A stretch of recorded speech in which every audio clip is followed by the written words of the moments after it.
Bismillahirrahmanirrahim.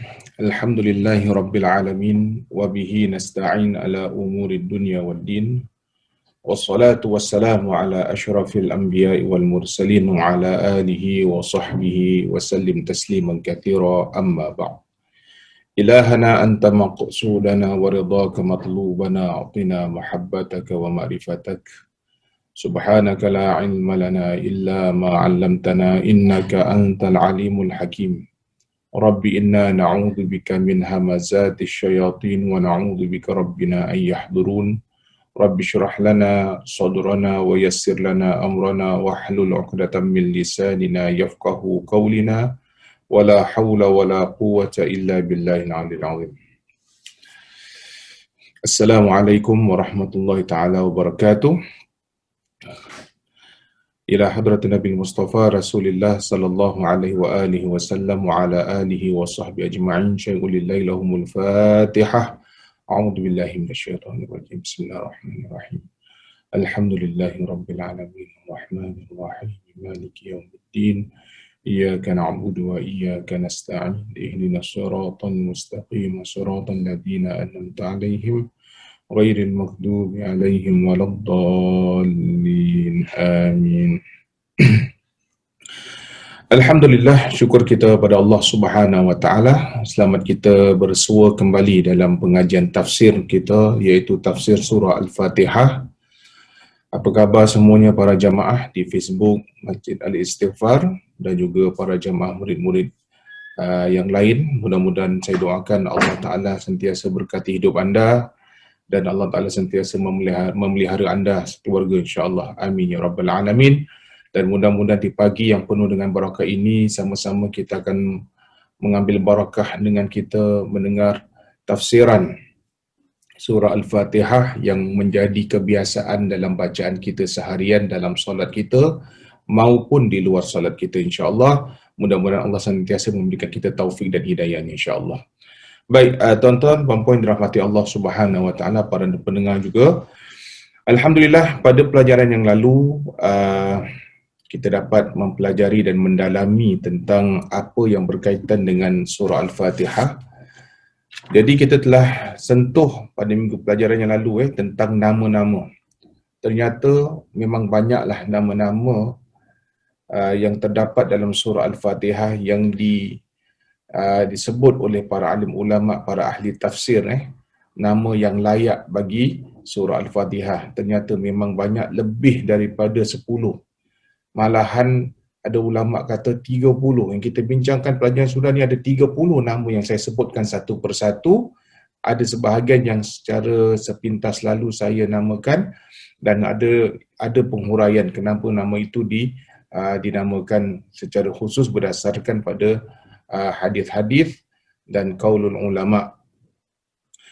Jadi pada hari ini, ibu-ibu, tuan-tuan, puan-puan, ibu-ibu yang dirahmati Allah Subhanahu wa taala, para jamaah, para pendengar yang dirahmati Allah.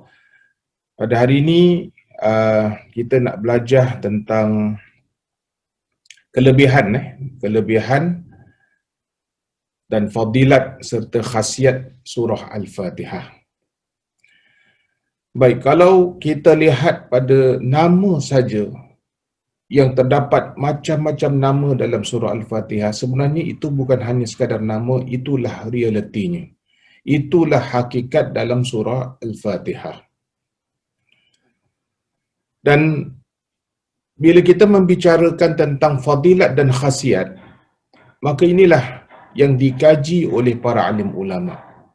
Para alim ulama telah banyak mengkaji tentang apa kandungan dan kelebihan serta fadilat yang terdapat dalam surah Al-Fatihah ini yang boleh diambil, yang boleh dikaji sehingga ianya boleh menjadi satu khasiat kalau kita amalkan surah Al-Fatihah itu tadi. Biasanya kita kalau baca surah Fatihah, kita akan baca dalam solat. Kita kalau nak kirimkan kepada ahli kubur, kita baca surah Al-Fatihah. Kita kirimkan kepada ayah ibu kita yang telah lama meninggal dunia.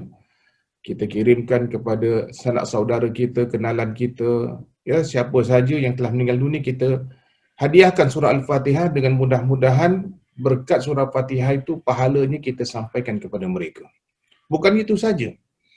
Malahan surah Al-Fatihah ini kalau kita ada hajat, kalau kita ada nak sampaikan orang lain punya hajat, umpamanya orang tengah sakit, mari sama-sama kita bacakan surah Al-Fatihah. Al-Fatihah menjadi pilihan untuk pembacaan kerana dapat pada barakah surah Al-Fatihah itu untuk penyembuhan dan sebagainya. Jadi bagaimana datangnya kita kata kelebihan-kelebihan tersebut? Tentu sekali ulama-ulama yang mengajarkan tentang khasiat atau kelebihan pada surah tersebut. Jadi pada hari ini kita akan memperbahaskan tentang fadilat dan khasiat yang terdapat dalam surah Al-Fatihah di mana anda boleh mengamalkannya. Di mana anda boleh jadikan ini sebagai kita punya kata apa kan, senjata. Jadikan sebagai kekuatan kita untuk nak dapatkan pembacaan surah Al-Fatihah dan hikmah di sebaliknya yang boleh kita jadikan dia sebagai apa? Sebab untuk Allah tunaikan hajat kita.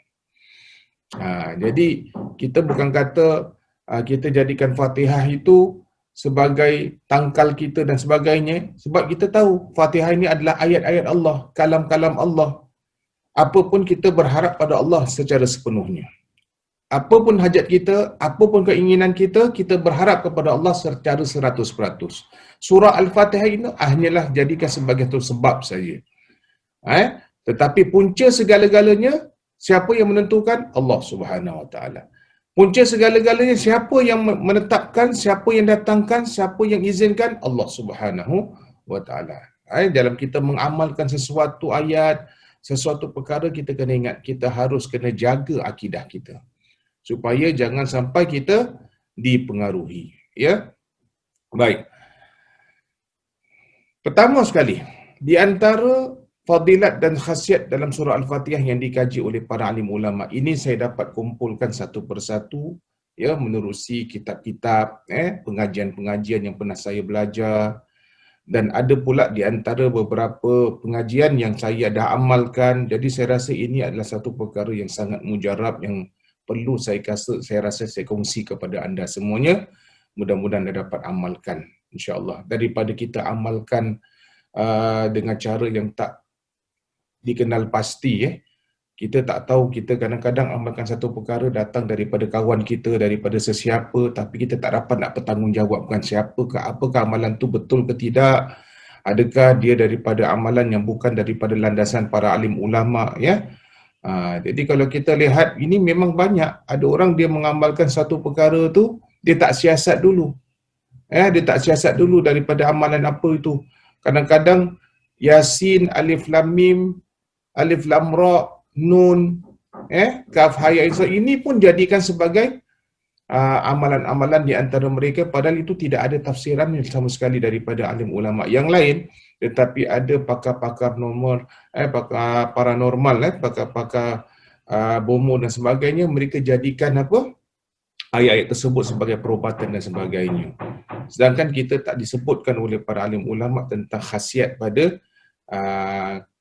ayat-ayat mustabihat yang saya sebutkan tadi.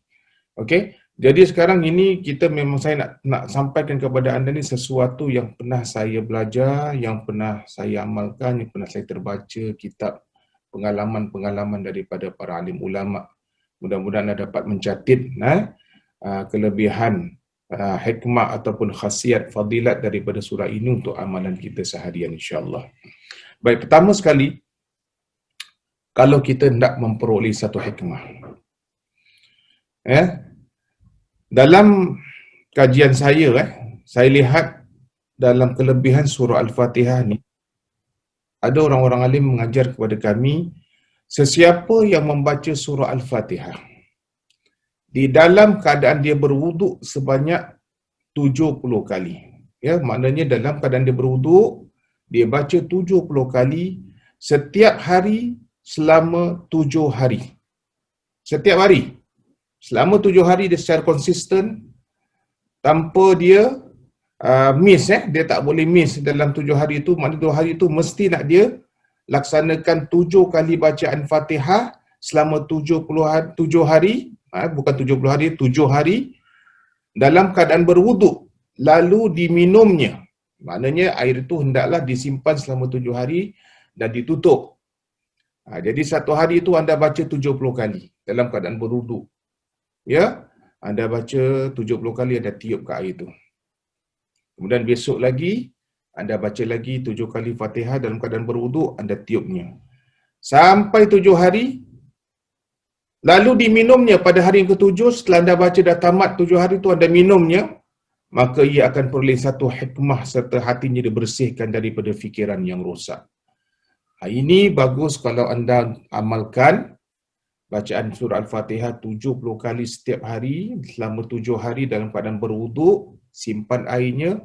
Ini untuk mengobati kalau ada di antara mungkin anak anda yang mempunyai pemikiran yang rosak, yang mempunyai pemikiran yang lain daripada pahaman yang kita bawa. Mungkin dia sudah dipengaruhi dengan teman-teman dia, kawan-kawan dia. Ini kita kata, kita lihat sedih tengok anak-anak kita yang mempunyai satu pandangan yang lain daripada apa yang kita pegang. Dia pengaruhi fahamannya, fikiran yang rosak. Dan ini bukan pada anak-anak saja. Malahan kalau ini berlaku juga pada kita, ini berlaku pada suami kita, ini berlaku pada sesiapa saja.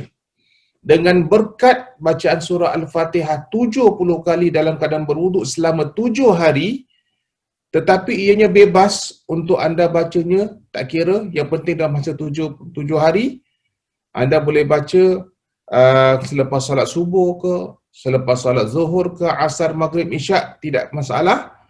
Anda amalkan di 7 hari itu, yang terakhir anda simpan air itu, diberikan minum kepada orang yang mempunyai pemikiran yang jahat, orang yang mempunyai jiwa yang jahat.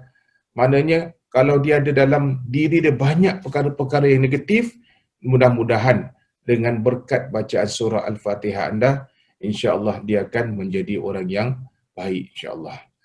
Pemikiran dia akan pulih semula seperti sedia kala. Pemikiran dia, sikap dia, perilaku dia, akhlak dia. Ini khasiat orang-orang alim yang mengajarkan kepada kami dan kami amalkan, dan alhamdulillah ini nampaknya berhasil. Ini satu daripada kelebihan ataupun khasiat serta fadilat dalam surah Al-Fatihah. Baik, itu satu. Yang kedua yang saya boleh kongsi dengan anda tentang hajat.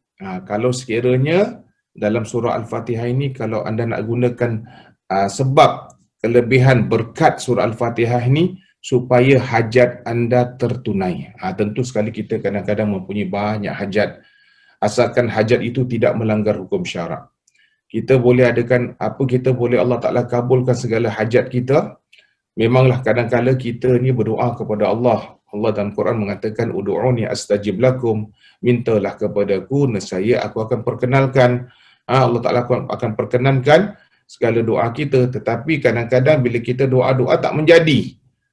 Apa sebab doa tak menjadi? Banyaklah faktor. Mungkin kerana pemakanan kita tak bersih, hasil pendapatan kita tak bersih, mungkin kita ni bahasa banyak dosa. Bila kita nak mengamalkan ini, minta Allah Ta'ala sesuatu, tapi kita mungkin masih banyak dosa, mungkin Allah Ta'ala pertahankan sekejap kita punya permintaan. Tetapi kalau untuk Allah sebagai Rabb, kita sebagai hamba minta pada Allah, nescaya Allah Ta'ala akan perkenankan. Cuma antara lambat atau cepat, sekejap atau lama, yang penting Allah Ta'ala perkenankan. Kita selalu belajar tauhid, kita belajar apa? Kalau Allah Ta'ala tak perkenankan permintaan kita, mungkin Allah gantikan dengan yang lain. Kerana kadang-kadang permintaan itu tak sesuai untuk kita. Mungkin kita kata baik bagi kita, tetapi mungkin tak sesuai untuk kita. Allah lebih tahu nikmat apakah yang nak berikan kepada kita yang sesuai, yang menjadi kebaikan untuk dalam diri kita. Jadi kita jangan sedih kalau kita tak dapat apa yang kita inginkan, Allah gantikan dengan yang lain. Kita kena bersyukur pada Allah. Allah masih membalas permintaan kita. Kemudian kita harus ingat juga, kalau sekiranya permintaan kita tak tercapai walaupun tak diganti dengan yang lain, kita niatkan mudah-mudahanlah Allah hapuskan segala dosa kita. Allah boleh hapuskan dosa kita. Ya. Kemudian kalau tidak pun Allah akan naikkan darjat kita, insya-Allah. Ya, di sisinya, kerana kita bersabar, hajat kita tak sampai, kita sabar, kita redha, kita husnuzan dengan Allah Subhanahu Wa Taala, kita berbaik sangka dengan Allah, insya-Allah darjat kita sentiasa dipertingkatkan Allah Subhanahu Wa Taala. Kemudian kalau sekiranya tidak pun, maka Allah Ta'ala akan berikan hajat itu tak semesti dalam dunia, kadang-kala Allah Ta'ala sudah sediakan di hari akhirat sana. Jadi insya-Allah permintaan kita walaupun tak dapat, kita jangan risau, kita tak merasa rugi, kita tetap merasa keuntungan, Allah Ta'ala akan kabulkan hajat kita. Tetapi ada di antara ulama-ulama yang mengajar kita tentang satu amalan, ya, amalan yang di mana untuk mencapaikan hajat kita. Ini kalau anda boleh amalkan, bermakna dalam apa yang kami belajar dan kami menuntut tentang hajat, kelebihan khasiat pada surah Al-Fatihah. Katanya barang siapa yang berhajat atau menginginkan sesuatu, dengan syarat keinginan itu bukan melanggar hukum syarak. Dengan hajat, dengan keinginan itu anda tak salah gunakan. Dengan syarat keinginan itu awak tak melakukan perkara-perkara dosa. Tak ada perkara syubhah sama sekali. Benda tu baik untuk kita dan orang lain. Pahamnya? Ya. Jadi barang siapa yang berhajat, berkeinginan satu kepada Allah Subhanahu Wa Taala, maka sayugianya bacalah surah Al-Fatihah sebanyak 41 kali. Yang tadi itu 70 kali, yang ini 41 kali di antara solat sunat subuh dengan solat fardu subuh. Ini kalau sekiranya betul-betul anda punya hajat ni hajat besar. Hajat keinginan anda besar sekali. Umpamanya anda nak sembuh daripada satu penyakit yang berbahaya. Ya, umpamanya kita nak sesuatu hajat kita berkenaan dengan kerja kita, ke tugas kita, ke usaha kita, bisnes kita umpamanya. Ya, mungkin kita ada 1001 hajat. Dalam banyak-banyak hajat, ada satu hajat yang paling penting dalam kehidupan kita yang kita inginkan sangat-sangat daripada Allah Subhanahu Wa Taala kabulkan. Anda cuba ambil pendekatan ini. Ingat apa dia? Hendaklah baca surah Al-Fatihah sebanyak 41 kali. Bacaannya hendaklah daripada antara solat sunat subuh dan solat fardu subuh. Maknanya dah masuk waktu subuh, anda akan sembahyang 2 rakaat qabliyah, betul tak? Kita akan solat 2 rakaat sunat qabliyah.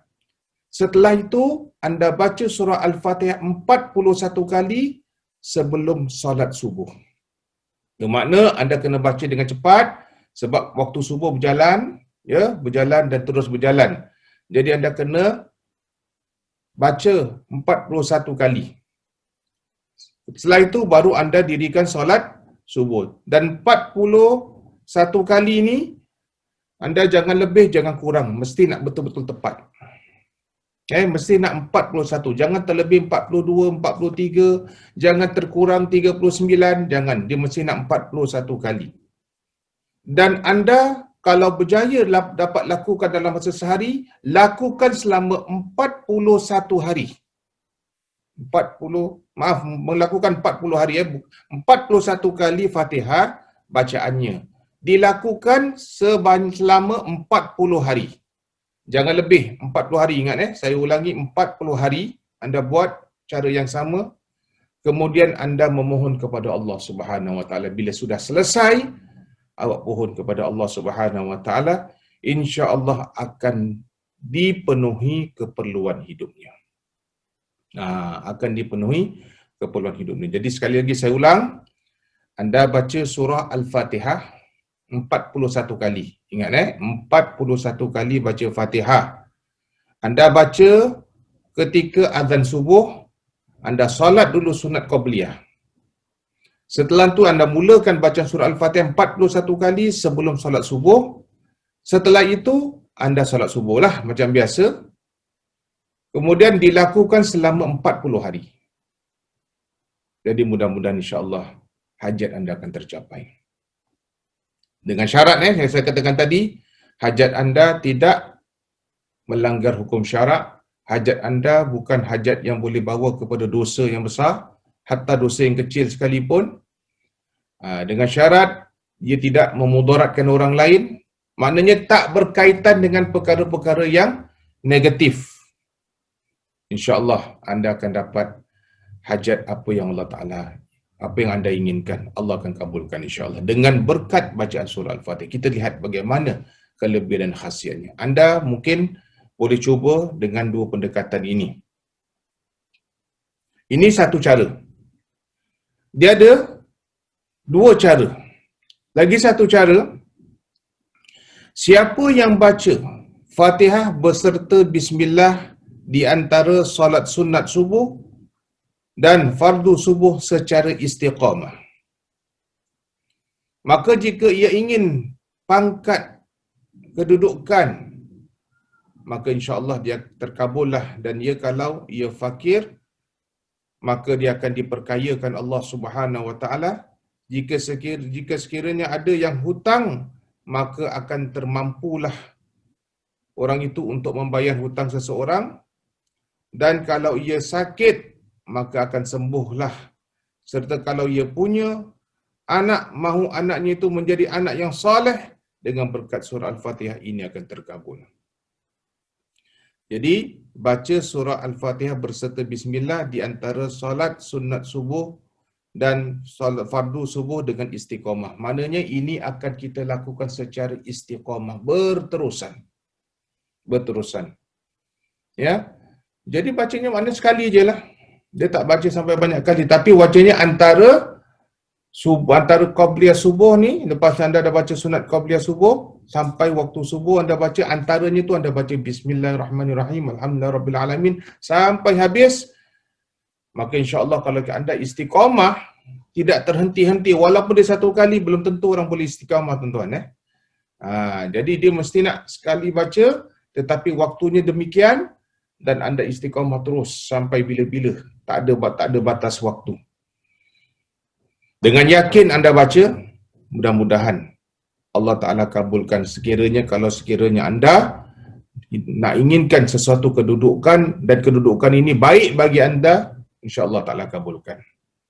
Kedudukan pangkat, posisi dalam syarikat dan sebagainya. Tapi jangan kita mengkhianati pula lah. Bila Allah Ta'ala dah berikan amanah tu, jangan kita khianat. Jangan kita menzalimi orang, jangan kita menindas orang. Itu tak boleh lah. Sebab kalau perkara yang kita inginkan tu betul-betul ada manfaatnya di sisi Allah, maka Allah Ta'ala akan apa? Allah Ta'ala akan kabulkan, kenapa tidak?